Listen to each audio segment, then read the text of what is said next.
అందరికీ వందనాలండి. అందరూ బాగున్నారు అనుకుంటున్నాను. ఇప్పటివరకు మనం కీర్తనల గ్రంథం 1 నుంచి 69 అధ్యాయాలు చదువుకున్నాం. ఈ 69 అధ్యాయాల్లో కూడా అసలు కీర్తన గ్రంథం దేని గురించి రాయబడింది, మంచి చెడుల మధ్య తేడా, యేసుక్రీస్తు వారి గురించిన ప్రవచనాలు, ఏ సమయంలో ఎలా ప్రార్థన చేయాలి, ఇలా ప్రతిదీ కూడా మనం చదువుకుంటూ వస్తున్నాం. ఈరోజు మనం కీర్తనల గ్రంథం 70వ అధ్యాయం నుండి చదువుకుంటూ వెళ్దాం. ఈ 70వ అధ్యాయం అనేది దావీదు గారు శ్రమల్లో ఉన్నప్పుడు, కష్టాల్లో ఉన్నప్పుడు రాస్తున్న కీర్తన. ప్రధాన గాయకునికి అతనికి అప్పగింపబడుతుంది. దావీదు గారు రచించినది జ్ఞాపకార్థమైన కీర్తన. జ్ఞాపకార్థమైన కీర్తన అంటే మనం శ్రమల్లో ఉన్నప్పుడు జ్ఞాపకం చేసుకోవాల్సింది అని దాని అర్థం. ఈ 70వ అధ్యాయంలో కేవలం 5 వచనాలు మాత్రమే ఉంటాయి. అది కూడా మనం కీర్తనల గ్రంథం 40వ అధ్యాయం చివరిలో ఏవైతే వచనాలు చదువుకున్నామో అవే మరలా ఇక్కడ చెప్పబడుతుంది. అంటే ఈ కీర్తనలు 70వ అధ్యాయంలో మనం చదువుకోబోయే వచనాలు 40వ అధ్యాయంలో మనం అంతకుముందు చదువుకున్నవే, అంతకుముందు వివరించుకున్నవే అన్న విషయం గుర్తుపెట్టుకోండి. మరి మరలా వాటిని ఇక్కడ ఎందుకు రాశారు అంటే, దావీదు గారు అంతకుముందు తాను రాసిన కీర్తనని తాను శ్రమల్లో ఉన్నప్పుడు మరలా జ్ఞాపకం చేసుకుంటున్నాడు అని దాని అర్థం. అంతకుముందు కూడా ఇలాంటి కీర్తనలే, ఒక కీర్తనే 2 సార్లు రాయబడ్డం అంతకుముందు కూడా మనం చదువుకున్నాం. ఇది కూడా అలాంటిదే. దావీదు గారు అంతకుముందు రాసిన కీర్తననే మరలా జ్ఞాపకం చేసుకుంటున్నారు అని దాని అర్థం. చాలామంది నన్ను అడుగుతూ ఉంటారు, అదేంటంటే మీరు కీర్తనలు 69వ అధ్యాయం, కీర్తనలు 70వ అధ్యాయం అలా పలుకుతారు, 70వ కీర్తన, 69వ కీర్తన, 71వ కీర్తన అని మాట్లాడొచ్చు కదా అంటే, నేను ఎందుకు అధ్యాయాలు అన్నట్టుగా పిలుస్తాను అంటే, ఒకటే కీర్తన వేరువేరు అధ్యాయాల్లో ఉండడం కానీ, చదువుకున్న కీర్తనే మరలా వేరే అధ్యాయంలో రావడం కానీ, ఇలాంటి కారణాల వల్ల 70వ కీర్తన, 69వ కీర్తన అనే దానికంటే కీర్తనలు 69వ అధ్యాయం, కీర్తనలు 70వ అధ్యాయం, అలాగా అధ్యాయాల వారీగా వీటిని చూడడమే మంచిది అనేది కూడా గుర్తుపెట్టుకోండి. ఎలా అయినా పలకొచ్చు. 70వ కీర్తన అన్నా 70వ అధ్యాయం అన్నా కానీ పెద్ద తేడా ఏం లేదు. రెండింటికి భావం ఒకటే, ఎలా అయినా కానీ మనం పిలవచ్చు. కాకపోతే అధ్యాయాల వైజ్గా చూడడం అనేది మంచిది అనేది మాత్రం గుర్తుపెట్టుకోండి. చదువుకుంటూ వెళ్దాం. దేవా, నన్ను విడిపించుటకు త్వరగా రమ్ము. యెహోవా, నా సహాయమునకు త్వరగా రమ్ము. నేను ఇప్పుడు శ్రమల్లో ఉన్నాను, ఈ శ్రమల నుండి నన్ను విడిపించు అనేదాన్ని అలంకార రూపంలో, కవిత రూపంలో దావీదు గారు ఇక్కడ రాస్తున్నారు అని దాని అర్థం. దేవుడు ఏదో దూరంగా ఉన్నాడు, ఇప్పుడు దగ్గరికి రా, అలా కాదు. ఇప్పుడు నువ్వు నన్ను విడిపించాలి, ఈ శ్రమల నుండి తప్పించాలి, ఈ సమయంలోనే తప్పించాలి అన్నట్టుగా దావీదు గారు అలంకార రూపంలో వివరిస్తున్నారు. ఈ పదాలన్నీ కూడా అలంకార రూపంలో ఉండేవి అనేది మీరు గుర్తుపెట్టుకోండి. నా ప్రాణము తీయగోరు వారు సిగ్గుపడి అవమానం పొందుదురుగాక. నాకు కీడు చేయగోరు వారు వెనకకు మళ్లింపబడి సిగ్గునొందుదురుగాక. నన్ను ఎవరైతే చంపాలనుకుంటున్నారో వాళ్ళు అవమానం పొందేలాగా, వాళ్ళు సిగ్గుపడేలాగా అంత గొప్పగా నన్ను రక్షించు. నువ్వు నన్ను రక్షించే విధానం ఎలా ఉండాలంటే, నా శత్రువులందరూ కూడా నీ గొప్పతనాన్ని తెలుసుకుని వాళ్ళు సిగ్గుపడాలి. ఆహా ఆహా అని పలుకువారు తమకు కలిగిన అవమానమును చూచి విస్మయమొందుదురుగాక. దావీదు గారు శ్రమల్లో ఉన్నప్పుడు ఇతడికి మంచిగా జరిగింది, ఆహా ఓహో అని ఎవరెవరైతే ఆనందపడ్డారో, దావీదుకి కలిగిన రక్షణ చూసి దేవుడు ఇంకా దావీదుతో తోడున్నాడు, మనం తప్పు చేసిన దానికి దేవుడు మనకే శిక్ష విధిస్తాడు అని వాళ్ళు రియలైజ్ అయ్యి, అంతకుముందు నన్ను నిందించిన వాళ్ళే ఇప్పుడు వాళ్ళే బాధపడేలాగా, వాళ్ళే ఆశ్చర్యపడేలాగా అంత గొప్పగా నన్ను రక్షించు. నిన్ను వెతుకువారు అందరూ నిన్ను గూర్చి ఉత్సహించి సంతోషించుదురుగాక. నీ రక్షణను ప్రేమించు వారందరూ దేవుడు మహిమపరచబడునుగాక అని నిత్యము చెప్పుకొందురుగాక. నువ్వు నన్ను రక్షించిన తర్వాత ఎవరెవరైతే నిన్ను వెతుకుతున్నారో, ఎవరెవరైతే నిన్ను ప్రేమిస్తున్నారో వాళ్ళందరూ కూడా విశ్వాసంలో ఇంకా బలపడతారు. వాళ్ళందరూ కూడా ఆనందిస్తారు, నిన్ను ఆరాధిస్తారు. మేమందరము కూడా నువ్వు కలిగించిన రక్షణను బట్టి సంతోషించేలాగా, గొప్పగా నిన్ను ఆరాధించేలాగా అంత గొప్పగా మమ్మల్ని రక్షించు. నేను శ్రమల పాలై దీనుడనైతిని. దేవా, నన్ను రక్షించుటకు త్వరపడి రమ్ము. నాకు సహాయము నీవే, నా రక్షణకర్తయు నీవే. యెహోవా, ఆలస్యము చేయకుమి. దేవుడేమో ఆలస్యం చేయడండి. కాకపోతే మనం ఎక్కువ కాలం శ్రమ పడినప్పుడు మనం కేవలం భూ సంబంధంగా ఆలోచిస్తాం కాబట్టి దేవుడు ఇంకా రక్షించట్లేదేంటి, దేవుడు ఆలస్యం చేస్తున్నాడు అని మనకు అనిపించిద్దే కానీ దేవుడు సమయానుకూలంగా అన్నీ చేస్తాడు. నన్ను రక్షించు, వెంటనే రక్షించు అని మనం ప్రార్థన కూడా చేయొచ్చు. దావీదు గారు ఎలా అయితే ప్రార్థన చేశారో మనం కూడా అలాగే, ప్రభువా నేను ఇప్పుడు శ్రమల్లో ఉన్నాను, నన్ను రక్షించు, ఇప్పుడే రక్షించు, ఆలస్యం చేయకు. నువ్వు నన్ను రక్షించే రక్షణ ఎలా ఉండాలంటే అందరూ కూడా దాన్ని గొప్పగా చెప్పుకోవాలి, నేను గొప్ప సాక్ష్యంగా చెప్పుకోవాలి. అంతకుముందు నాకు కలిగిన శ్రమలు చూసి ఎవరైతే నవ్వారో వాళ్ళందరూ కూడా అవమానం పొందాలి. నీ రక్షణ ఎంత గొప్పగా ఉంటుందో వాళ్ళందరికీ కూడా తెలియాలి. నీ మీద విశ్వాసం ఉంచే వాళ్ళందరూ ఇంకా విశ్వాసంలో బలపడాలి. వాళ్ళు ఇంకా గొప్పగా సాక్ష్యంగా దాన్ని అనేక మందికి ప్రకటించాలి. ఇప్పుడు నేను కష్టాల్లో ఉన్నాను, త్వరపడి రమ్ము, నాకు సహాయం చేయ అన్నట్టుగా దావీదు గారు ప్రార్థన చేస్తున్నారు. సమస్యల్లో ఉన్నప్పుడు ఇలా ప్రార్థన చేయడం అది ఇంకా మనల్ని దేవుడికి దగ్గరే చేసిద్ది కానీ దూరం చేయదు. అలా దేవుడితో మాట్లాడడం, దేవుడిని ప్రశ్నించడం మంచి విషయమే అనేది కూడా అంతకుముందు మనం చాలాసార్లు మాట్లాడుకున్నాం. అది కూడా ఈ సమయంలో మీరు అందరూ కూడా గుర్తుపెట్టుకోవాలి. నెక్స్ట్ కీర్తనల గ్రంథం 71వ అధ్యాయం. ఇది ఎవరు రాశారు ఏంటి అనేది ఇక్కడైతే మనకి చెప్పబడలేదు. కాకపోతే ఇది కూడా దావీదు గారే రాశారు అనేది మనం కీర్తన చదువుకుంటూ వెళ్తే మనకు అర్థమవుతుంది. ఎందుకంటే ఇక్కడ వాడిన పదాలు అక్కడక్కడ కొన్ని వచనాలు అంతకుముందు దావీదు గారు వేరే కీర్తనల్లో మాట్లాడినవే. కాబట్టి ఈ కీర్తనలో 71వ అధ్యాయాన్ని కూడా దావీదు గారే రాశారు అన్నట్టుగా మనం అనుకోవచ్చు. దీన్ని కూడా దావీదు గారు శ్రమల్లో ఉన్నప్పుడు అబ్షాలోము తిరుగుబాటు సమయంలో ఆ సమయంలో ఈ కీర్తన రాస్తూ ఉండొచ్చు దావీదు గారు అనేది మనం అనుకోవచ్చు. చదువుకుంటూ వెళ్దాం. యెహోవా, నేను నీ శరణుజొచ్చి ఉన్నాను, నన్నెన్నడును సిగ్గుపడనీయకుము. ఎన్నడును అంటే నేను ఎప్పటి నుండో నీ మీద నమ్మకం పెట్టుకుని ఉన్నాను. ఇప్పటి వరకు అనేక సార్లు నన్ను కాపాడావు, ఇప్పుడు కూడా కాపాడు. నేను ఎప్పుడు శ్రమ వచ్చినా కానీ నీకే ప్రార్థన చేస్తున్నాను, నీ మీదే ఆధారపడుతున్నాను. ఇప్పుడు కూడా నన్ను సిగ్గుపడనీయకు. నీ నీతిని బట్టి నన్ను తప్పింపుము, నన్ను విడిపింపుము. నీ చెవియొగ్గి నన్ను రక్షింపుము. కేవలం మన నీతిని బట్టి కాదండి, దేవుడి నీతిని బట్టి. మనం అప్పుడప్పుడు చెడ్డగా ఆలోచిస్తాం, మోసాలు చేస్తాం, అబద్ధాలు ఆడతాం. మనుషుల జీవితాలను బట్టి తీర్పు తీర్చాలంటే ప్రతి ఒక్కరు కూడా శిక్షకు అర్హులే. కాబట్టి మా జీవితాన్ని బట్టి కాదు, నీ నీతిని బట్టి నన్ను తప్పింపుము, నన్ను విడిపింపుము. నీ చెవియొగ్గి నన్ను రక్షింపుము. నా ప్రార్థన విని నన్ను రక్షించు.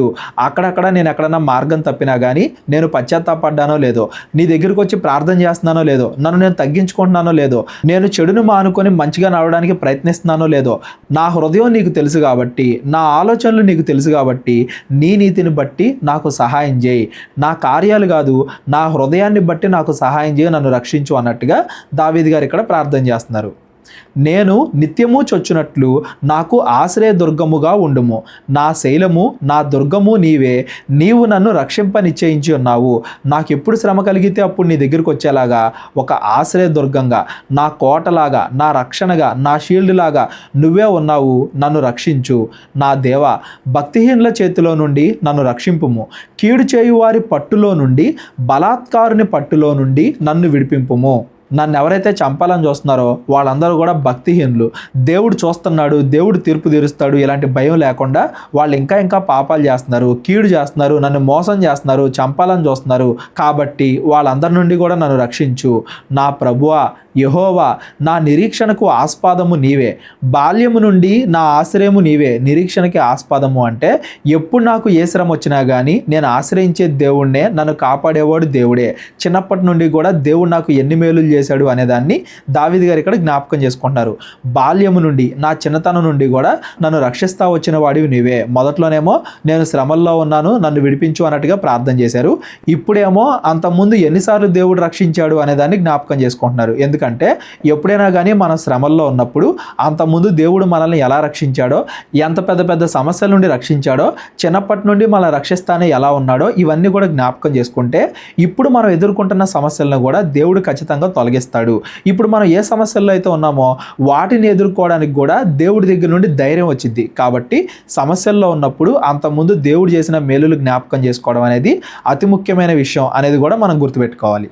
గర్భవాసినైనది మొదలుకొని నీవే నాకు ప్రాపకుడివై ఉంటివి. తల్లి గర్భము నుండి నన్ను ఉద్భవింపజేసిన వాడవు నీవే. నిన్ను గూర్చి నేను నిత్యము స్తుతిగానము చేయుదును. గర్భంలో ఉన్నప్పటి నుండి, నా తల్లి గర్భంలో నేను ఉన్నప్పటి నుండి నన్ను పోషించిన వాడివి, నన్ను జాగ్రత్తగా చూసుకున్న వాడివి నువ్వే. అందును బట్టి నిత్యము నేను చనిపోయేంత వరకు నీకు స్తుతిగానము చేస్తాను అన్నట్టుగా దావీదు గారు ప్రార్థన చేస్తున్నారు. అదేంటి తల్లిదండ్రులు కాదా పెంచేది అంటే, దేవుడే తల్లిదండ్రుల ద్వారా మనల్ని రక్షిస్తున్నాడు. తల్లి కూడా తెలియదండి లోపల గర్భంలో ఆ బిడ్డ ఎలా పెరుగుతున్నాడు, లోపల ఏం జరుగుతుంది, అవయవాలు కరెక్ట్గా ఎదుగుతున్నాయా లేదా, ఎముకలు కరెక్ట్గా ఎదుగుతున్నాయా లేవా, ఇవేవి కూడా తల్లికి తెలీదు. తల్లి ఏమి తన కడుపు మీద చేయబెట్టుకొని ఈరోజు కాలు పెరగాలి, ఈరోజు చేయి పెరగాలి, ఈరోజు కళ్ళు రావాలి, ఈరోజు నోరు రావాలి, ఇలాగేమి తల్లి మాట్లాడదు. గర్భంలో ఉన్నప్పుడు కూడా నన్ను రక్షించిన వాడు నీవే.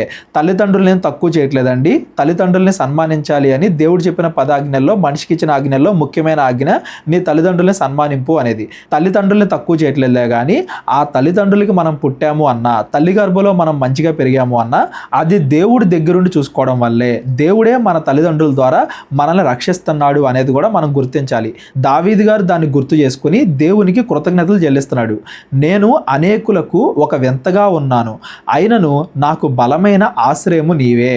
అసలు తల్లి గర్భంలో ఒక శిశువు పెరగడం వింత, 9 నెలల్లో ఆ శిశువు ఎదిగి బయటికి రావడం వింత. వచ్చిన తర్వాత దావీదు గారి జీవితాన్ని మనం జ్ఞాపకం చేసుకున్న దావీదు గారు చిన్న వయసులోనే గొల్లియాతు లాంటి పెద్ద జైంట్ను ఓడించాడు. దావీదు గారి సంగీతం ద్వారా దురాత్మలు పోయేవి. దావీదు గారు ఎక్కడో పేద వ్యక్తి ఇజ్రాయేలీలకి రాజుగా అయ్యాడు, ఎన్నో యుద్ధాలు గెలిచాడు. ఇవన్నీ కూడా ఒక వింతలా కనబడుతున్నాయి. నా జీవితం అనేకులకు ఒక వింతగా కనబడుతుంది. ప్రతిసారి కూడా నాకు బలాన్ని ఇచ్చింది, ప్రతిసారి కూడా నాకు ఆశ్రయము నీవే, నీ వల్లే ఇదంతా కూడా జరిగింది. నీ కీర్తితోనూ నీ ప్రభావ వర్ణనతోనూ దినమంతయు నా నోరు నిండి ఉన్నది. కష్టాల్లో రోజంతా దావీదు గారు ఏం చేస్తున్నారు? దినమంతా దేవుణ్ణి కీర్తిస్తూ, దేవుడి యొక్క ప్రభావాన్ని వర్ణిస్తూ, దేవుడికి కృతజ్ఞతలు తెలుపుతూనే దావీదు గారు రోజంతా కూడా గడుపుతున్నారు. శ్రమల్లో ఉన్నప్పుడు కూడా అంతకుముందు దేవుడు చేసిన మేలులను బట్టి దేవుణ్ణి కీర్తించడం ద్వారా ఇప్పుడున్న సమస్యల నుండి విడుదల పొందడానికి మనకే ధైర్యం దొరికిద్ది. వృద్ధాప్యమందు నన్ను విడనాడకము, నా బలము క్షీణించినప్పుడు నన్ను విడనాడకము. వృద్ధాప్యం అంటే దావీదు గారు ఏమీ బాగా పండు ముసలాడు అయిపోయాడని కాదండి. కాకపోతే యవనంలో ఉన్నట్టుగా లేడు. యవనంలో ఉన్నప్పుడు బాగా యుద్ధాలు చేయడం, సౌలు 1000 మందిని చంపితే దావీదు 10,000 మందిని చంపాడు, అలాగా యుద్ధాలు గెలవడం, అటువంటి పరిస్థితి ఇప్పుడు లేదు. ఇప్పుడు నా బలము క్షీణించి ఉన్నది. ఈ 9వ వచనంలో వృద్ధాప్యం అంటే ఈ కాలంలో రిటైర్మెంట్ ఏజ్ ఉంటుంది కదా, 60కి అటు ఇటుగా, ఆ 60 సంవత్సరాలకు అటు ఇటుగా ఇక్కడ దావీదు గారు ఉన్నారు. అది ఈ కాలంలో బాగా ముసలితనం. కానీ పాతకాలంలో ఆ వయసులో కూడా బలంగా ఉండేవాళ్ళు. ఇక్కడ బలము క్షీణించిపోయింది అంటే మరీ లెగలేనంత ముసలితనం కాదులే, కానీ అంత ముందుతో పోలిస్తే, యవనంతో పోలిస్తే ఇప్పుడు కొంచెం బలం తగ్గింది అని దాని అర్థం. ఇటువంటి సమయంలో కూడా నువ్వు నన్ను విడవకు, నన్ను కాపాడు.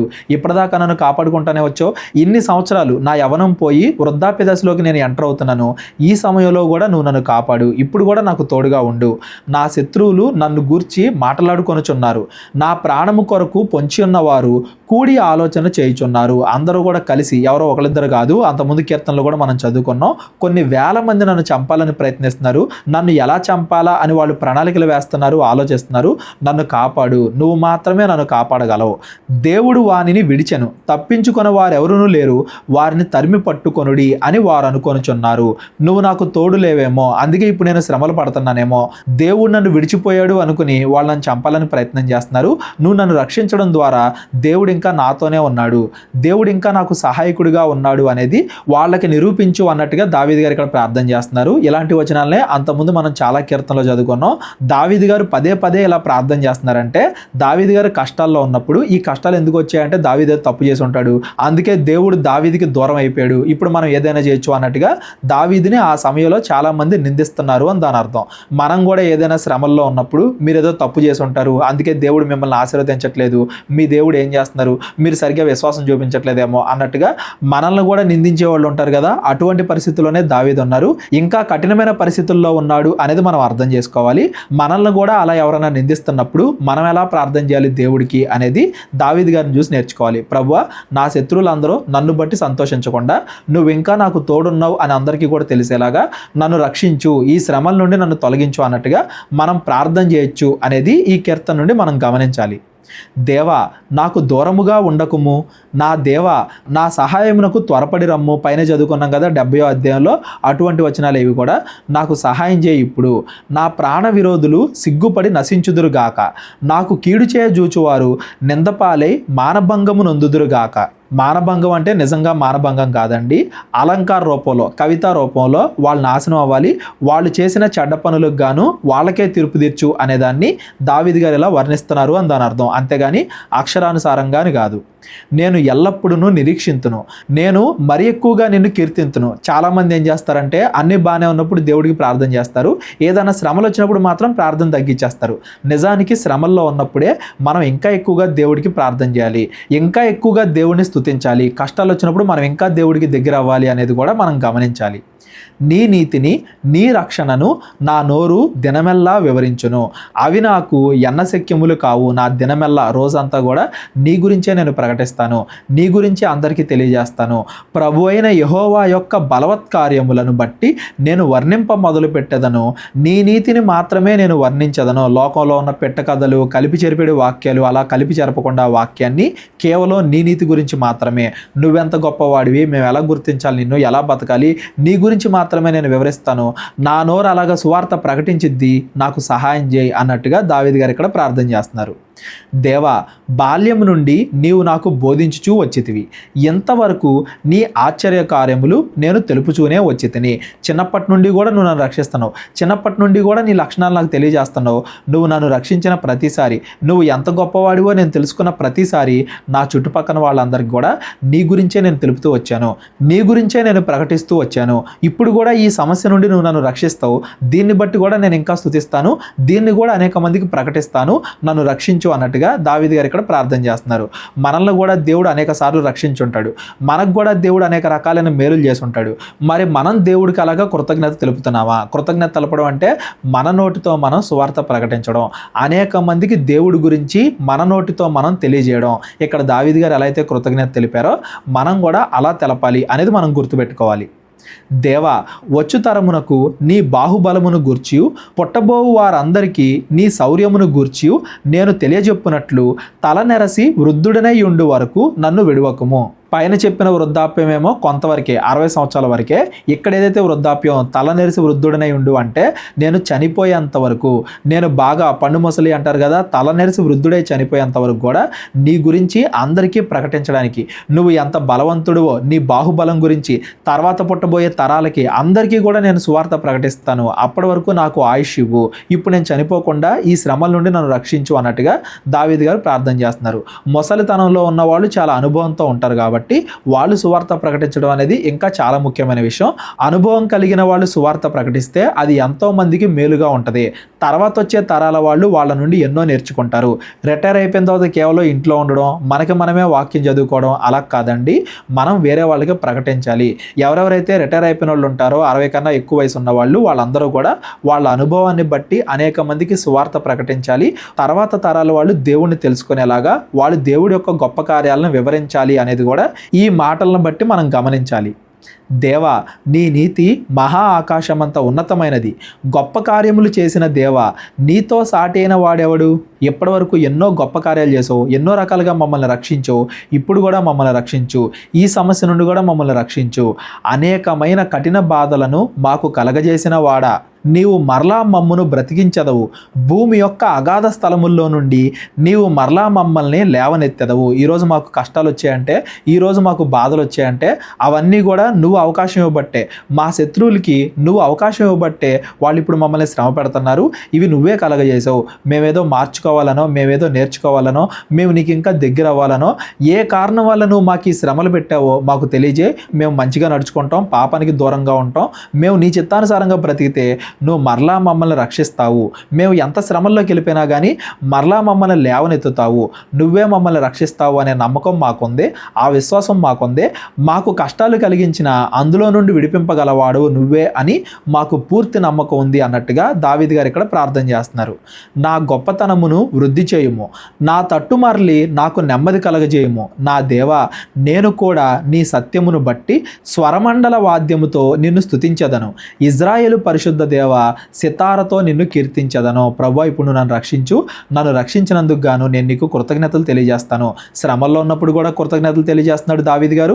ఆ శ్రమల నుండి విడిపింపబడిన తర్వాత ఇంకా ఎక్కువగా నిన్ను కీర్తిస్తాను, ఇంకా ఎక్కువగా నిన్ను స్తుతిస్తాను, ఇంకా ఎక్కువగా సంగీత వాయిద్యాలతో నిన్ను గణపరుస్తాను అనేదాన్ని కూడా దావీదు గారు ఇక్కడే చెబుతున్నారు. నేను నిన్ను కీర్తించినప్పుడు నా పెదవులను, నీవు విమోచించిన నా ప్రాణమును నిన్ను గూర్చి ఉత్సాహధ్వని చేయును. నాకు కీడు చేయజూచు వారు సిగ్గుపడి ఉన్నారు, వారు అవమానం పొంది ఉన్నారు, కాగా నా నాలుక దినమెల్ల నీ నీతిని వర్ణించును. ప్రభువా, నన్ను రక్షించు. ఎవరైతే నా శత్రువులు ఉన్నారో, నేను నాశనం అయిపోవాలి, నా కుటుంబం నాశనం అయిపోవాలి అన్నట్టుగా కోరుకుంటున్నారో వాళ్ళు సిగ్గుపడేలాగా అంత గొప్పగా నన్ను రక్షించు. దినమెల్లా, రోజంతా కూడా నేను నీ గురించే ప్రకటిస్తాను, నీ గురించే వర్ణిస్తాను, నిన్నే ఆరాధిస్తాను అన్నట్టుగా దావీదు గారు ఇక్కడ ప్రార్థన చేస్తున్నారు. ఈ అధ్యాయం నుండి మనం ముఖ్యంగా గమనించాల్సిన విషయాలు ఏంటంటే, శ్రమల్లో ఉన్నప్పుడు మనం దేవుడికి ఎలా ప్రార్థన చేయాలి, శ్రమల్లో ఉన్నప్పుడు కూడా అంతకుముందు దేవుడు చేసిన మేలుల్ని జ్ఞాపకం చేసుకుని వాటిని బట్టి ధైర్యం తెచ్చుకోవాలి. శ్రమల్లో ఉన్నప్పుడు కూడా దేవుడిని కీర్తించాలి. ఆ శ్రమలు తొలగిపోయిన తర్వాత మరి గొప్పగా దేవుడికి కృతజ్ఞతాస్తుతులు చెల్లించాలి అనేది కీర్తనలు 71వ అధ్యాయంలో మనం గమనించాలి. కీర్తనలు 72వ అధ్యాయం కూడా ఈరోజు మనం చదువుకుందాం. 73 నుండి మనం రేపొద్దున చదువుకుంటూ వెళ్దాం. ఈ 72వ కీర్తన సొలొమోను కీర్తన. సొలొమోను కీర్తన అంటే సొలొమోనే రాసి ఉండొచ్చు, లేదా సొలొమోను ఆస్థానంలో ఎవరైనా కానీ సొలొమోను కోసం ఈ కీర్తన రాసి ఉండొచ్చు. చూడొచ్చు. ఈ సొలొమోను కీర్తనలు ఈ కీర్తనల పుస్తకంలో మనకి 2 కనబడతాయి.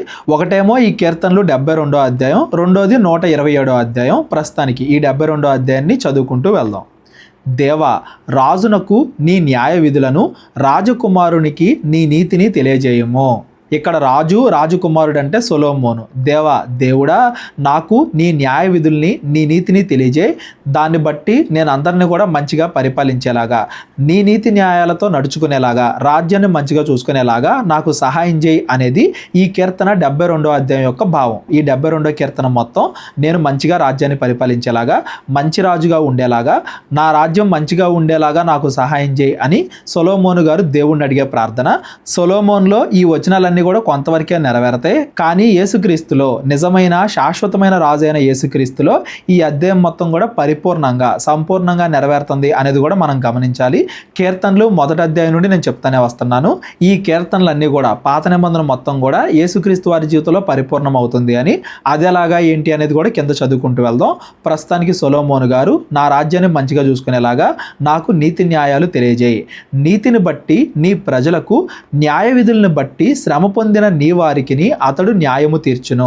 నీతిని బట్టి నీ ప్రజలు అన్నాడు చూడండి. ఇక్కడ నీ అంటే దేవుడు ప్రజలను మంచిగా చూసుకోవడానికి సొలొమోను గారు జ్ఞానాన్ని అడుగుతున్నారు అని దాని అర్థం. పాతకాలంలో రాజులు అనగానే నేనే రాజు, నేనే దేవుడు అన్నట్టుగా, వాళ్ళే దేవుళ్ళు అన్నట్టుగా ఫీల్ అయ్యేవాళ్ళు. కానీ ఇజ్రాయెల్ రాజు అయిన సొలొమోను కానీ, సొలొమోను తండ్రి అయిన దావీదు కానీ, మేమే అందరికన్నా గొప్పవాళ్ళం కాదు, మేము దేవుడి యొక్క ప్రజల్ని మంచిగా చూసుకోవాల్సిన బాధ్యత కలిగిన వాళ్ళం. రాజు అంటే ఏదో అధికారం కాదు, ఉద్యోగం లాగా జనాలందరినీ కూడా మంచిగా చూసుకునేలాగా, దేవుడి నీతి న్యాయాల ప్రకారం వాళ్ళందరినీ కూడా చూసుకునేలాగా ఒక ఉద్యోగంగా దాన్ని చూడాలి అన్నట్టుగా, నీ ప్రజలకు, నీ వారికి న్యాయం తీర్చడానికి మాకు ఆలోచనలు ఇవ్వు అన్నట్టుగా సొలొమోను గారు ప్రార్థన చేస్తున్నారు అని దాని అర్థం. నీతిని బట్టి పర్వతములను, చిన్న కొండలను ప్రజలకు నెమ్మది పుట్టించును. పర్వతాల్లో కానీ చిన్న కొండల్లో కానీ అంటే ఆ కాలంలో ఉండే ప్రాంతాలన్నీ కూడా అలా కొండల్లాగే ఉంటాయి కదా.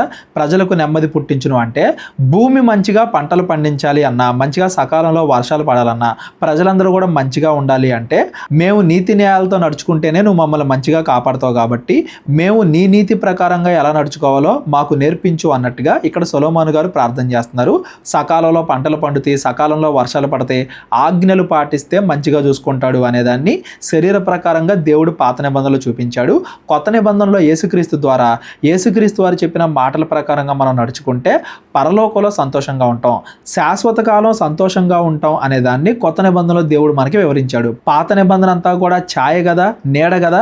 యేసుక్రీస్తు వారు పరలోకంలో ఉన్న దేవుడి యొక్క నీతిని పరిపూర్ణంగా బయలుపరిచిన యేసుక్రీస్తు ద్వారా మనందరికీ కూడా శాశ్వతమైన నెమ్మది, పరలోకం దక్కుతుంది అనేది కూడా ఈ మాటల్లో మనం గమనించాలి. యేసుక్రీస్తు వారిలో పాత నిబంధన మొత్తం, ముఖ్యంగా ఈ 72వ అధ్యాయం మొత్తం కూడా యేసుక్రీస్తు వారిలో నెరవేరుతుంది అనేది కూడా మనం గుర్తుపెట్టుకోవాలి. ప్రజలలో శ్రమనొందిన వారికి అతడు న్యాయము తీర్చును, బేదల పిల్లలను రక్షించి బాధ పెట్టు వారిని నలగొట్టును. రాజు యొక్క పని కేవలం యుద్ధాలు చేయడం మాత్రమే కాదు, ఎవరెవరైతే తన రాజ్యంలో బాధలు పడుతున్నారో వాళ్ళందరికీ కూడా న్యాయం తీర్చడం, ఎవరెవరైతే కష్టాల్లో ఉన్నారో, పేదరికంలో ఉన్నారో వాళ్ళని రక్షించి వాళ్ళని దోచుకునే వాళ్ళని శిక్షించడం, ఇవి కూడా రాజు యొక్క పనులే. ఇక్కడైతే సొలొమోను గారు ఈ మంచి పనులని కూడా నేను చేసేలాగా నాకు జ్ఞానాన్ని ఇవ్వు అన్నట్టుగా దేవుడికి ప్రార్థన చేస్తున్నారు. కొత్త నిబంధనలు అయితే యేసుక్రీస్తు వారు నెరవేర్చారు. శ్రమ పొందిన వాళ్ళని, కష్టాల్లో ఉన్న వాళ్ళని, బేదల్లో ఉన్న వాళ్ళని, వాళ్ళందరికీ కూడా సువార్త ప్రకటించి పరలోకానికి తీసుకెళ్లే వాళ్ళలాగా, వాళ్ళని శాశ్వతంగా రక్షించేలాగా, ఎవరైతే వాళ్ళని మోసం చేస్తున్నారో చెడ్డవాళ్ళు, వాళ్ళందరూ కూడా నశించి శాశ్వతంగా నరకానికి వెళ్ళేలాగా ఇవన్నీ కూడా యేసుక్రీస్తు వారిలో నెరవేరుతున్నాయి. సొలొమోను జీవితంలో కొంతవరకే నెరవేరుతాయి, యేసుక్రీస్తులో శాశ్వతంగా నెరవేరుతాయి అనేది కూడా గుర్తుపెట్టుకోవాలి. సూర్యుడు నిలిచినంత కాలము, చంద్రుడు నిలిచినంత కాలము, తరములన్నింటను జనులు నీ యందు భయభక్తులు కలిగి ఉందురు. ఇవన్నీ కూడా మనం కేవలం సొలొమోను గురించి అనుకున్నాం అనుకోండి. సొలొమోను ఏమన్నా ఇప్పటికీ బతుకున్నాడా? సూర్యుడు ఎంతకాలం ఉంటాడో అంతకాలం సొలొమోను ఉన్నాడా? చంద్రుడు ఎంతకాలం ఉన్నాడో అంతకాలం సొలొమోను ఉన్నాడా? సొలొమోను కొంతకాలం వరకే దేవుడి ప్రజల్ని పాలించాడు. యేసుక్రీస్తు వారైతే శాశ్వత కాలం, సూర్యుడు ఉన్నంత వరకు, చంద్రుడు ఉన్నంత వరకు అందరికీ కూడా ఆయనే రాజు. గడ్డి కోసిన బీటి మీద కురియు వానవలెను, భూమిని తడుపు మంచి వర్షం వలెను అతడు విజయము చేయును. విజయాన్ని వీటితో, వర్షంతో, వానతో పోలుస్తున్నారంటే దానికి అంతం లేదు, అది ఇంకా ఇంకా మంచిగా ఫలించిద్దే గాని పాడవదు. దేవుడు అంత గొప్పగా పాలిస్తాడు జనాల్ని అనేదాన్ని ఇలా వర్ణిస్తున్నారు. అతడు దినముల్లో నీతిమంతులు వర్ధిల్లుదురు. చంద్రుడు లేకపో వరకు క్షేమాభివృద్ధి కలుగును. చంద్రుడున్నంత కాలం అతడు మంచిగా చూస్తాడంటే ఇవి కేవలం యేసుక్రీస్తు వారి గురించే. సొలొమోను గురించి అయితే కొంతకాలం వరకు మాత్రమే, సొలొమోను బతికున్నంత కాలం వరకు మాత్రమే ఇవి వర్తిస్తాయి. యేసుక్రీస్తు వారి గురించి అయితే శాశ్వత కాలం వర్తిస్తాయి. యేసుక్రీస్తులో ఇవన్నీ కూడా పరిపూర్ణమవుతున్నాయి. సముద్రము నుండి సముద్రం వరకు, యూఫ్రటీస్ నది మొదలుకొని భూదిగంతముల వరకు అతడు రాజ్యము చేయును. ఇజ్రాయెల్ రాజ్యం అనేది చాలా చిన్నది. ప్రపంచ రాజ్యాలతో పోలిస్తే ఇజ్రాయెల్ రాజ్యం అనేది చిన్నది. అయినా కానీ సముద్రము నుండి సముద్రం వరకు, యూఫ్రటీస్ నది మొదలుకొని భూదిగంతముల వరకు, ఆ మూల నుండి ఈ మూల వరకు అంటున్నారంటే అది యేసుక్రీస్తు వారి గురించే. ఈరోజు యేసుక్రీస్తు వారి రాజ్యానికి అంతం లేదు. అది ఎక్కడో ఒక చోట మాత్రమే ఉండేది కాదు. ప్రపంచంలో మనుషులు అన్న వాళ్ళు ఎక్కడున్నా కానీ అక్కడ యేసుక్రీస్తు వారి మాట ఉంటుంది. ఆ ప్రతి చోటకి దేవుడి యొక్క రాజ్యం, పరలోక రాజ్యం విస్తరించిద్ది అనేది మనం గుర్తుపెట్టుకోవాలి. అరణ్యవాసులు అతనికి లోబడుదురు, అతని శత్రువులు మన్ను నాకెదరు. అరణ్యవాసులు అంటే చాలా దూరంగా ఉండేవాళ్ళు, ఏమీ తెలియని వాళ్ళు. అలాంటి వాళ్ళు కూడా దేవుడి గురించి తెలుసుకొని, యేసుక్రీస్తు గురించి తెలుసుకొని యేసుక్రీస్తుకు లోబడి వాళ్ళు బతుకుతారు. ఎవరైతే యేసుక్రీస్తుని అంగీకరించరో, యేసుక్రీస్తు చెప్పిన మాటల ప్రకారంగా బ్రతకరో ఆ శత్రువులు మన్ను నాకెదరు అంటే వాళ్ళందరూ కూడా తీర్పులో నరకానికి వెళ్ళిపోతారు అని దాని అర్థం. తర్షీషు రాజులు, ద్వీపముల రాజులు కప్పము చెల్లించెదరు. షేబా రాజులను, శబా రాజులను కానుకలు తీసుకుని వచ్చేదారు. ఆ రాజు కిందే మిగతా రాజ్యాలన్నీ కూడా ఉంటాయి. కప్పం కడతాం అంటే ట్యాక్స్ కడతాం. అంతకుముందు ట్యాక్స్ కడతాం గురించి, కానుకలు చెల్లించడం గురించి అంతకుముందు అధ్యాయంలో కూడా మనం చదువుకున్నాం. ఒక రాజ్యం పెద్దది, ఆ రాజ్యం కిందే మిగతా రాజ్యాలన్నీ కూడా ఉంటున్నాయి అనే దానికి గుర్తు ఇలా కానుకలు చెల్లించడం, ట్యాక్స్ కడతాం. భూమి మీద ఉండే మిగతా రాజ్యాలన్నీ కూడా తర్షీషు, షేబా, శబా ఇవన్నీ కూడా ఆ కాలంలో రాజ్యాలు. ఈ కాలంలో వీటికి పేర్లు మారే. అంతకుముందు షబా కానీ తర్షీష్ కానీ వీటి గురించి అంతకుముందు కూడా మనం చదువుకున్నాం. షబా అనగానే ఆఫ్రికాలో ఉండే ఒక ప్రాంతం అని మనం అనుకోవచ్చు. ఏదైనా కానీ భావం ప్రకారంగా చూస్తే మిగతా రాజ్యాలన్నీ కూడా ఈ రాజు ముందు, దేవుడు ఏర్పరిచిన రాజు ముందు అందరూ కూడా తలంచాల్సిందే అనేది ఇక్కడ సొలొమోను గారు వర్ణిస్తున్నారు. మన సొలొమోను గురించి రాజుల గ్రంథాల్లో కానీ దినవృత్తాంతాల గ్రంథాల్లో కానీ చదువుకున్నాం. సొలొమోను జీవితాన్ని ఒకసారి మనం జ్ఞాపకం చేసుకుంటే ఇవన్నీ కూడా కొంతకాలం వరకు మాత్రమే, సొలొమోను బతుకున్నంత వరకు మాత్రమే ఇవన్నీ కూడా అప్లై అవుతాయి. యేసుక్రీస్తు వారిలో మాత్రమే ఇవన్నీ కూడా పరిపూర్ణమవుతున్నాయి. యేసుక్రీస్తు వారు శాశ్వత రాజు. రాజులందరూ అతనికి నమస్కారము చేసేదరు, అన్యులందరూ అతన్ని సేవించెదరు. సొలొమోను కాలంలో కేవలం కొంతమంది అన్యులు మాత్రమే దేవుడిని నమ్ముకున్నారేమో, కానీ యేసుక్రీస్తుని బట్టి ప్రపంచంలో ఉన్న ప్రతి ఒక్కరు కూడా దేవుడికి దగ్గర అవుతున్నారు. అందరూ కూడా దేవుడికి దగ్గర అయ్యేలా చేసిన రాజు యేసుక్రీస్తు అనే రాజు. దరిద్రులు మొరపెట్టగా అతడు వారిని విడిపించును, దీనులను నిరపరాధులను అతడు విడిపించును, నిరుపేదల యందును బేదల యందును అతడు కనికరించును, బేదల ప్రాణములను అతడు రక్షించును, కపట బలాత్కారముల నుండి అతడు వారి ప్రాణమును విమోచించును, వారి ప్రాణము అతని దృష్టికి ప్రియముగా ఉండును. ఇవన్నీ కూడా యేసుక్రీస్తు వారి జీవితంలో మనం చాలా క్లియర్గా గమనించవచ్చు. ఈ వచనాలన్నీ కూడా కొత్త నిబంధనలో సువార్తలు మత్తయి, మార్కు, లూకా, యోహాను ఆ సువార్తలు చదివిన ప్రతి ఒక్కరికి కూడా ఈ వచనాలు కేవలం యేసుక్రీస్తు గురించే అనేది ఖచ్చితంగా అర్థమవుతుంది. సొలొమోను గురించి అయితే ఇవన్నీ కూడా కొంతవరకే వర్తిస్తే, యేసుక్రీస్తు వారిలో ఇవన్నీ కూడా పరిపూర్ణమవుతున్నాయి అనేది కూడా మనం గమనించాలి.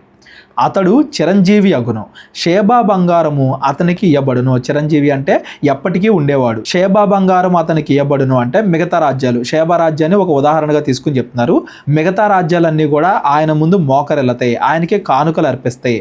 అతని క్షేమమునకై జనులు నిత్యము ప్రార్థనలు చేయుదురు, దినమంతయు అతన్ని పొగుడుతూ ఉందురు. సొలొమోను గురించి అయితే కొంతవరకు మాత్రమే అతను పొగిడారు, కానీ యేసుక్రీస్తు వారి గొప్పతనం గురించి, యేసుక్రీస్తు వారి కృప గురించి ఎప్పటికీ 2000 సంవత్సరాలు అయిపోయినా కానీ ఎప్పటికీ అందరూ యేసుక్రీస్తు గురించి మాట్లాడుతున్నారంటే సొలొమోను జీవితంలో ఇవన్నీ కూడా కొంతవరకే నెరవేరుతున్నాయి, యేసుక్రీస్తులో పరిపూర్ణమవుతున్నాయి. అంతకుముందు దావీదు గారి కీర్తనలు మనం చదువుకున్నప్పుడు కూడా దావీదు జీవితంలో కొంతవరకు మాత్రమే అప్లై అవుతాయి, యేసుక్రీస్తులో పరిపూర్ణమవుతాయి అని మనం ఎలా అయితే చదువుకున్నామో ఇక్కడ సొలొమోను కీర్తన కూడా అలాంటిదే అనేది మనం గమనించాలి. అందుకే కొత్త నిబంధనలో యేసుక్రీస్తు వారు కూడా సొలొమోను కంటే గొప్పవాడు ఇక్కడ ఉన్నాడు అనే పదాన్ని మాట్లాడడం మనం గమనించవచ్చు. దేశములోను పర్వత శిఖరముల మీదను సస్య సమృద్ధి కలుగును, దాని పంట లెబనోను వృక్షం వలె తాండవమాడుచుండును, నేల మీద పచ్చిక వలె పట్టణస్థులు తేజరిల్లుదురు. ఆయన యొక్క రాజ్యంలో ఆ రాజ్యం కూడా బాగుంటది, ఆ దేశ ప్రజలందరూ కూడా ఆనందంగా ఉంటారు, వాళ్ళకి ఏం కావాలంటే అవి సమృద్ధిగా ఆ రాజు దయచేస్తాడు అని దాని అర్థం. అతని పేరు నిత్యము నిలుచును, అతని నామము సూర్యుడు ఉన్నంత కాలము చిగుర్చుచుండును, అతనిని బట్టి మనుషులు దీవించబడుదురు, అన్ని జనులు అందరూ అతడు ధన్యుడు అని చెప్పుకొందురు. పద్దాక చెప్తున్నాను అనుకోవద్దండి. ఖచ్చితంగా ప్రతి వచనంలోనూ మనం యేసుక్రీస్తు వారి గురించి జ్ఞాపకం చేసుకోవాలి. నిత్యము సూర్యుడు ఉన్నంత వరకు అన్ని జనులు కూడా ఆయన ధన్యుడు అంటారు. ఇవన్నీ కూడా యేసుక్రీస్తు వారిలోనే పరిపూర్ణమవుతున్నాయి. సొలొమోను గొప్పవాడే. సొలొమోను గురించి కూడా చాలామంది మాట్లాడుకున్నారు. కానీ సొలొమోను జీవితంలో కొంతవరకు మాత్రమే ఇవి నెరవేరే. యేసుక్రీస్తుని పెట్టుకుంటేనే పరిపూర్ణంగా నిత్యము శాశ్వతము. యేసుక్రీస్తు వారు 2000 సంవత్సరాల క్రితం భూమి మీద నుండి పరలోకానికి వెళ్ళిపోయాడు. అయినప్పటికీ ఇప్పటికి కూడా మాకు ఆయనే రాజు, ఇప్పటికి కూడా మమ్మల్ని పరిపాలించేది ఆయనే, ఇప్పటికి కూడా మాకు పరలోకాన్ని ఇచ్చేది ఆయనే అన్నట్టుగా యేసుక్రీస్తు వారినే రాజుగా అందరూ కూడా చూస్తున్నారంటే ఆ పరలోక రాజ్యం అనేది ప్రపంచం అంతా విస్తరించింది అంటే యేసుక్రీస్తు వారిలోనే ఈ మాటలన్నీ కూడా పరిపూర్ణం అవుతున్నాయి అనేది కూడా మనం గుర్తుపెట్టుకోవాలి. దేవుడైన యెహోవా ఇజ్రాయేలు యొక్క దేవుడు స్తుతింపబడును గాక. ఆయన మాత్రమే ఆశ్చర్యకార్యములు చేయువాడు. ఆయన మహిమగల నామము నిత్యము స్తుతింపబడును గాక. సర్వభూమియు ఆయన మహిమతో నిండి ఉండును గాక. Amen amen. ఈ 19వ వచనం లాంటిదే అంత ముందు కూడా మనం చూసాం. ఈ ఆమెన్ ఆమెన్ అని కానీ సర్వభూమియు ఆయన మహిమతో నిండి ఉండును గాక అనేది ఇది చివరిలో కలుపుంటారండి ఆ కాలంలో భక్తులు. ఎందుకంటే ఈ 72వ కీర్తనతో 2వ భాగం ద్వితీయ స్కందం ముగిసిపోయింది. రేపొద్దున 73వ కీర్తన నుండి తృతీయ స్కందం అంటే 3వ భాగం. ఈ కీర్తనని 5 భాగాలు చేశారు అని మనం చదువుకున్నాం కదా. 2వ భాగం అనేది ఈ 72వ కీర్తనతో ముగిసిపోతుంది కాబట్టి ఆ కాలంలో ఉన్న భక్తులు దీన్ని చివరిలో కలిపారు. ప్రతిదానికి చివరిలో దేవునికి కృతజ్ఞతలు చెల్లిస్తున్నారు అనేదాన్ని గుర్తుపెట్టుకోండి. యెషై కుమారుడగు దావీదు ప్రార్థనలు ముగిసాను అన్నా కానీ దానికి కూడా అదే భావం. ఇక్కడతో దావీదు కీర్తనలు అయిపోయాయని కాదు, ఈ భాగంలో అయిపోయాయి అని. 73వ కీర్తన నుండి తృతీయ స్కందం అంటే 3వ భాగం. ఆ కాలంలో ఈ కీర్తనల పుస్తకం చాలా పెద్దది కాబట్టి 5 భాగాలుగా 5 వేరు పుస్తకాలుగా విభజించారు. 2వ భాగం ముగిసిపోయింది అందని అర్థం. దావీదు ప్రార్థనలు ముగిసిపోయాయి అంటే 2వ భాగం ముగిసిపోయింది, ఆ పుస్తకం ముగిసిపోయింది అని దాని అర్థం. రేపొద్దున 73వ కీర్తన నుండి 3వ భాగం తృతీయ స్కందాన్ని మనం చదువుకుందాం. ఈ తృతీయ స్కందంలో కూడా అక్కడక్కడ దావీదు గారి కీర్తనలు మనకు కనబడతాయి. ఈ 72వ కీర్తన యొక్క భావం ఏంటంటే ఆ కాలంలో సొలొమోను గారు ప్రభువా నాకు తోడుండు, నీతి న్యాయాల ప్రకారంగా ప్రజలందరినీ కూడా పరిపాలించేలాగా నాకు జ్ఞానాన్ని ఇవ్వు అన్నట్టుగా సొలొమోను గారు దేవుడికి చేసిన ప్రార్థన. అయితే ఇది మొత్తం కూడా యేసుక్రీస్తు వారి జీవితంలో పరిపూర్ణమవుతుంది. సొలొమోను కొంతవరకు మాత్రమే రాజు, యేసుక్రీస్తు వారు శాశ్వత రాజు అనేది కూడా ఈ 72వ అధ్యాయం నుండి మనం గమనించాలి. చూడండి కీర్తనలో ప్రతి భాగం కూడా ఈ ద్వితీయ స్కందం కానీ ప్రథమ స్కందం కానీ ప్రతి భాగం కూడా యేసుక్రీస్తు వారి గురించిన ప్రవచనాలు, మెస్సే గురించిన ప్రవచనాలతో ముగుస్తుంది. దావీదు గారు చచ్చిపోయిన తర్వాత కానీ సొలొమోను చచ్చిపోయిన తర్వాత కానీ కొన్ని వందల సంవత్సరాల వరకు ఈ కీర్తనలో చదువుకుంటున్నారు, ప్రతిరోజు గుర్తెచ్చుకుంటున్నారు అంటే అది కేవలం మెస్సే వస్తాడు, ఏదో ఒక రోజు పరిపూర్ణ రక్షణ అందరికీ దయచేస్తాడు అనే ఉద్దేశంతో ఆ కాలంలో ఉన్న భక్తులు అలా చదువుకున్నారు. మరి యేసుక్రీస్తు వారు వచ్చారు, మన కొరకు తన ప్రాణాన్ని అర్పించారు, పాపాలు క్షమించారు, తిరిగి లేచి రాజుగా తిరిగి వెళ్ళాడు. మరి ఇవన్నీ జరిగిన తర్వాత మనం ఇంకెంత గొప్పగా దేవుణ్ణి కీర్తించాలి, ఇంకెంత గొప్పగా దేవుడి గురించి అందరికీ కూడా చాటి చెప్పాలి అనేది మనందరం కూడా జ్ఞాపకం చేసుకోవాలి. రేపొద్దున నుండి 73వ అధ్యాయం నుండి మనం రేపొద్దున చదువుకుందాం. ఈ రోజు చదువుకున్న 70, 71, 72 ఈ 3 అధ్యాయాల్లో ఎవరికైనా ఏమైనా అర్థం కాకపోతే డిస్క్రిప్షన్లో నా నెంబర్ ఉంటుంది, కాల్ కానీ వాట్సాప్ కానీ చేయండి. మా పరిచయం గురించి ప్రార్థించండి. ప్రేరేపణ కలిగిన వాళ్ళు మీ కానుకల ద్వారా మమ్మల్ని బలపరచండి. అందరికీ వందనాలు. దేవుడు మిమ్మల్ని అందరినీ కూడా దీవించి ఆశీర్వదించును గాక. అందరికీ వందనాలండి. కేవలం 30 వీడియోస్లో బైబిల్ నేర్చుకోండి అనే ఎంతో విలువైన ఈ కోర్స్ జస్ట్ ₹1 మీకు కావాలి అంటే మీ పేరు, మీ ఊరు ఈ నెంబర్కి వాట్సాప్ చేయండి. ఈ కోర్సులో ఏ విషయాలు ఉంటాయో ముందుగానే తెలుసుకోవడానికి ఈ వీడియో పాస్ చేసి టాపిక్స్ అన్నీ చదువుకోండి. క్రైస్తవులందరూ ఈ బైబిల్ కోర్స్ వినాలి అని మేము కోరుకుంటున్నాం. అందరినీ దేవుడు దీవించును గాక. ఆమెన్.